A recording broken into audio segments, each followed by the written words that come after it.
ہمیں دنیا میں سب سے زیادہ اپنے والدین، اپنے ماں باپ، اپنے گھر والوں سے زیادہ ہمیں ہمارے نبی سے محبت کرنی ہوگی۔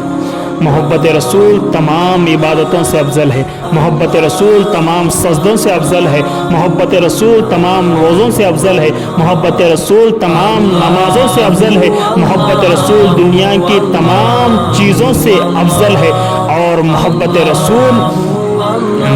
رسول اپنی جان سے بھی افضل ہے۔ محبت رسول جنت سے بڑھ کر نعمت ہے۔ میرے بھائی بزرگ دوستو، آپ کے سامنے ایک ایسا واقعہ سناؤں گا، ایک نوجوان کا واقعہ جس سے آپ کا ایمان تازہ ہو جائے گا۔ اس واقعے کو بغور سماعت فرما لیجیے۔ حضرت ابوبکر صدیق میرے آقا صلی اللہ تعالی علیہ وسلم سے ایسی محبت فرماتے تھے، عشق رسول کا پتہ ایک واقعے سے معلوم چل جائے گا۔ کفار قریش اور مسلمانوں کے درمیان لڑائی ہوئی۔ سرکار کائنات صلی اللہ تعالی علیہ وسلم کے طرف سے صدیق اکبر تھے، اور ابو جہل کے طرف سے صدیق اکبر کے لڑکے تھے۔ حضرت ابوبکر صدیق رضی اللہ تعالیٰ عنہ رسول اللہ صلی اللہ تعالی علیہ وسلم کی محبت میں اپنے لڑکے سے لڑائی پر آمادہ رہے۔ لڑائی کے کچھ دن بعد حضرت ابوبکر صدیق کے لڑکے اسلام لائے۔ ایک دن دوران گفتگو اپنے اولاد سے کہتے ہیں کہ ابا جان، حضور صلی اللہ تعالی علیہ وسلم کے لڑائی کے دن میری تلوار آپ کی گردن تک پہنچ چکی تھی، لیکن میں نے آپ کو باپ سمجھ کر چھوڑ دیا تھا۔ اتنا سننے کے بعد صدیق اکبر نے ارشاد فرمایا، اے میرے بیٹے سن لے، اس ذات کی قسم جس کے قبضہ قدرت میں میری جان ہے، اگر میری تلوار تیری گردن تک پہنچ جاتی تو میں عشق رسول میں تم کو اپنا بیٹا سمجھ کر چھوڑ نہیں دیتا، بلکہ دشمن رسول سمجھ کر تمہاری گردن کو اڑا دیتا۔ برادران اسلام، آپ نے صدیق اکبر کی محبت رسول اولاد پر غالب آ گئی۔ واقعی جو مومن کامل ہوتا ہے وہ جان، مال، عزت و آبرو، دوست و احباب، گویا دنیا و آخرت ہر چیز سے زیادہ رسول اللہ صلی اللہ تعالی علیہ وسلم سے محبت کرتا ہے۔ یہی مومن کامل کی پہچان ہوتی ہے۔ سرکار دو عالم صلی اللہ تعالی علیہ وسلم کے زمانے میں ایک یہودی سرکار دو عالم صلی اللہ تعالی علیہ وسلم کا دشمن تھا۔ ہر وقت سرکار دو عالم صلی اللہ تعالی علیہ وسلم کی شان میں گستاخیاں کرتا۔ اس یہودی کا ایک لڑکا بھی تھا، ماں باپ کی آنکھوں کا تارا تھا۔ اپنے اولاد سے سرکار کی توہین سن کر سرکار دو عالم صلی اللہ تعالی علیہ وسلم کو نقصان پہنچانے کے لیے راستے میں کھڑا رہتا۔ ایک دن مدینہ منورہ کے راستے سے سرکار دو عالم صلی اللہ تعالی علیہ وسلم تشریف لے جا رہے تھے۔ وہ یہودی نوجوان سرکار دو عالم صلی اللہ تعالی علیہ وسلم کو چہرے اقدس کو دیکھتا ہے، آنکھوں سے آنسیں ملا کر حضور مسکرانے لگتے ہیں۔ اس یہودی نوجوان کے دل میں دل کی دنیا بدل جاتی ہے۔ عدالت کا چراغ بجھ گیا، عشق رسول محبت کا چراغ روشن ہو گیا۔ اس نوجوان کو بغیر دیدار مصطفیٰ کے ذرہ بھی چین نہیں آتا۔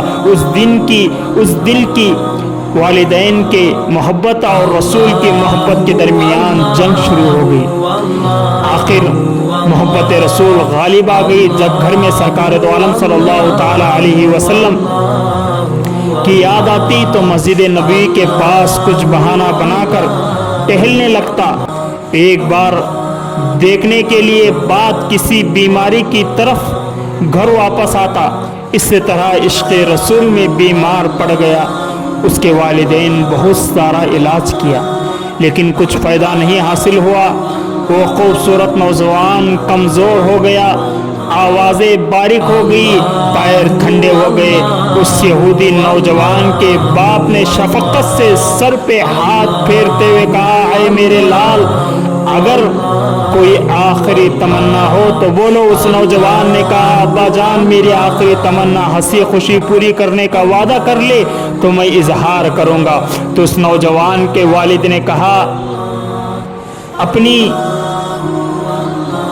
برہنہ ماننے میں چند دنوں میں محمد رسول اللہ صلی اللہ تعالیٰ علیہ وسلم کی عقیدت و محبت میں میں گرفتار ہو چکا ہوں، لیکن آپ کے خوف سے یہ راز کسی پر ظاہر نہیں کر سکا۔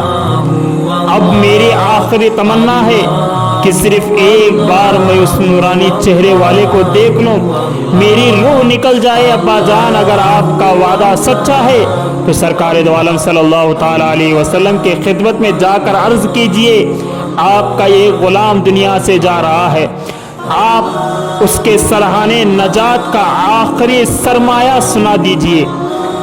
بیٹے کی لفظ سے زبان سے یہ الفاظ سننے کے بعد باپ کا چہرہ غصے سے لال ہو گیا، مگر بیٹے کی آخری خواہش پوری کرنے کے لیے وعدہ تھا۔ سب غم و غصہ برداشت کرتے ہوئے کہا میں تمہاری ہر خواہش پوری کروں گا، اگرچہ یہ میرے لیے خطرے کی بات ہے، یہودی قوم مل کر مجھے ذات سے باہر کر دیں گے، لیکن تمہاری روح کو خوش کرنے کے لیے کچھ برداشت کر لوں گا۔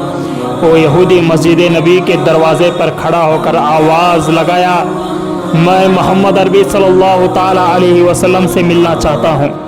یہ خبر سن کر سرکار دو عالم صلی اللہ تعالیٰ علیہ وسلم دروازے پر تشریف لائے اور فرمایا تمہیں کیا کہنا ہے؟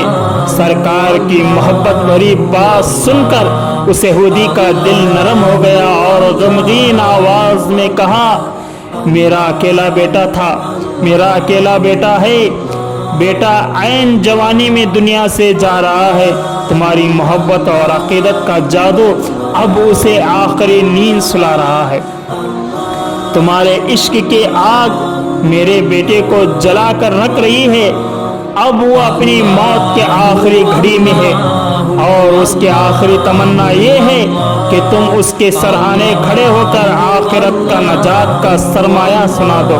یہ سن کر سرکار مدینہ صلی اللہ تعالیٰ علیہ وسلم نے فرمایا اگر میرے جان نثار صحابیوں میرے ساتھ چلو، اس فرزند نوجوان کو دیکھ کر آئیں گے، سب کے خیر مقدم کے لیے آسمان سے دھوم مچی ہے۔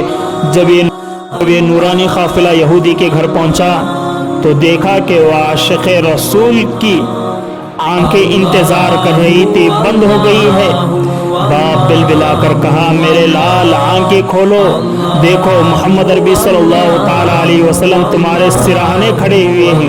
آواز سن کر جاتی ہوئی روح لوٹ آئی اور بیمار نے آنکھیں کھول دی، نظر کے سامنے نورانی چہرے کو دیکھ کر دھیمتی آواز میں اپنی تمنا ظاہر کی میرے سرکار دو عالم صلی اللہ تعالیٰ علیہ وسلم نے میں اپنے دل میں آپ کی عشق و محبت کے مقصد امانت لے ہوئے اب عالمی برزخ سے عالمی جادنی کی طرف جا رہا ہوں، آپ کے غلامی میں میرا نام درج کر لیجئے، مگر میرے نامہ اعمال میں خدا تعالی لا شریکہ کے لیے ایک سجدہ نہیں ہے، اس کے باوجود میں میری نجات کیسے ہوگی؟ سرکار دو عالم صلی اللہ تعالیٰ علیہ وسلم نے تسلی دیتے ہوئے ارشاد فرمایا اب کلمہ توحید کا اقرار کر لے، اسلام میں داخل ہو جاؤ، میں تمہاری نجات کا ضامن ہوں۔ اس نوجوان نے آخری سانس لیتے ہوئے کہا اے میرے مالک، قبر کی پہلی منزل سے لے کر جنت میں داخل ہونے تک آپ کے ذمت میں اسلام قبول کر لیتا ہوں۔ اشہد اللہ الہ الا اللہ اشہد ان محمدًا عبدہ ورسولہ۔ اس کلمہ طیب کے ساتھ ساتھ اس نوجوان کے روح نکل گئی۔ میرے بھائی بزرگ دوستو، یہودی کا سارا گھر ماتم بن گیا۔ اس نوجوان یہودی کے باپ نے کہا حضور اب یہ مسلمان کا جنازہ ہے، اب یہ میرا نہیں ہے، اسلام کی امانت ہے، اب یہ میرے گھر کے بجائے آپ کی رحمت سے اٹھے گا، کفن دفن کی ساری ذمہ داری آپ کے سپرد ہے۔ صحابہ نے حضور صلی اللہ تعالیٰ علیہ وسلم صحابہ کرام سے کہا، عشق و ایمان کا یہ بڑا خزانہ اپنے کھاندے پر اٹھا کر لے چلو، اور یہ جنت کا دلہا جنازہ مدینہ منورہ کی گلیوں سے دھوم مچا کر ساتھ نکل چلو۔ قریب سب لوگ جنازے میں شرکت کے لیے جمع ہو گئے۔ آخری دیدار کے لیے چہرے پر کفن ہٹایا گیا تو چہرہ چودھویں چاند کی طرح روشن تھا، ہونٹوں پر مسکراہٹ، لبہات ہل رہے تھے۔ یہ دنیا سے جانے والا خالی ہاتھ نہیں تھا، سرکار دو عالم صلی اللہ تعالی علیہ وسلم کی ضمانت کا اقرار نامہ اس کے ساتھ تھا۔ عشق رسول کے جنازے میں اتنے لوگ جمع ہو گئے کہ مدینے کی گلیوں میں تل رکھنے کے لیے جگہ نہیں رہ گئی۔ سرکار دو عالم صلی اللہ تعالی علیہ وسلم صرف پنجوں کے بل پر چل رہے تھے، اپنی ایڑیاں زمین پر نہیں رکھ رہے تھے۔ ایک صحابی یہ دیکھ کر بڑی حیرانی سے پوچھ لیا۔ سرکار دو عالم صلی اللہ تعالی علیہ وسلم نے فرمایا، آج آسمان سے رحمت کے فرشتے اتنی کثرت سے آئے ہیں کہ جنازے میں شرکت ہیں، ان کے ہجوم میں پورے قدم زمین پر رکھنے کے لیے جگہ نہیں مل رہی ہے۔ اب عشق رسول کا جنازہ خود سرکار دو عالم صلی اللہ تعالی علیہ وسلم کے قبر میں اتارنے کے لیے لوگوں نے اپنے آنکھوں سے دیکھا کہ قبر نور سے چمک رہی ہے۔ اس وقت حضور کو اتنا پسینہ آ رہا تھا کہ مبارک پسینے کے قطروں سے بھیگ چکے تھے۔ جب قبر سے باہر آئے تو سرکار مدینہ صلی اللہ تعالی علیہ وسلم کا چہرہ خوشی سے دھمک رہا تھا۔ صحابہ نے کہا، کیا بات ہے، آپ بہت خوش نظر آ رہے ہیں۔ سرکار دو عالم صلی اللہ تعالی علیہ وسلم نے ارشاد فرمایا، جب یہ نوجوان مجھ سے جنت کی ضمانت لے رہا تھا تو حورے جنت سے سن کر اسی لیے وہ جنتی لباس اور جنتی خوشبو لے کر پہلے ہی سے قبر میں حاضر تھے اور جنت کے دلہا کو لینے کے لیے آئے تھے، اور حورے جنت کے ہجوم کی وجہ سے میں پسینہ پسینہ ہو گیا ہوں۔ یہ سن کر صحابہ کرام خوشی سے جھوم اٹھے، اور عشق رسول نے ایسے نوجوان کی جو زندگی ایک سجدہ بھی نہیں کیا تھا، ایسے اعلیٰ منصب پر پہنچا تھا۔ اب غور کیجئے تو آپ کو یقین معلوم ہوگا، محبت رسول تمام عبادتوں سے افضل ہے، محبت رسول تمام سجدوں سے افضل ہے، محبت رسول تمام روزوں سے افضل ہے، محبت رسول تمام نمازوں سے افضل ہے، محبت رسول دنیا کی تمام چیزوں سے افضل ہے، محبت رسول ہر مالی اور بدنی عبادت سے افضل ہے، محبت رسول اپنی جان سے بھی افضل ہے، محبت رسول جنت سے بڑھ کر نعمت ہے۔ اسی لیے محبت رسول پر قائم و دائم رہیے۔